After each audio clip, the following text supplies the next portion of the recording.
7 de Tristan Garcia chez Gallimard. C'est typique du livre qu'on n'a pas envie de lire et qui nous surprend agréablement. Alors pour ceux qui suivent les chroniques sur le blog de la Griffe Noire, les déblogueurs, vous savez que Tristan Garcia, j'ai toujours dit qu'il avait finalement, c'était toujours des très bonnes promesses, ses débuts de livre, et qu'en fait à la fin on s'ennuyait, et puis finalement la promesse n'était jamais tenue, et qu'il valait mieux passer son chemin.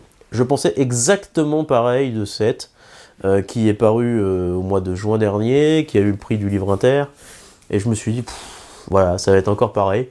Sur le papier, on a envie de le lire, et puis après, on s'ennuie. Et en fait, pas du tout. Cette fois-ci, on a insisté pour me le faire lire, mais je l'ai lu. Et honnêtement, c'est un excellent livre sur les différents défis qui s'offrent à nous en tant qu'humains.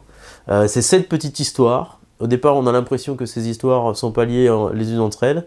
Et en fait, dans la 7e histoire, dans le 7e roman, on voit les ramifications se mettre en place. C'est enlevé, c'est intelligent, il y a des extraterrestres, il y a des militants politiques, il y a une question de l'immortalité. Donc en fait, on passe du transhumanisme en passant par le militantisme politique pour finalement arriver aux extraterrestres.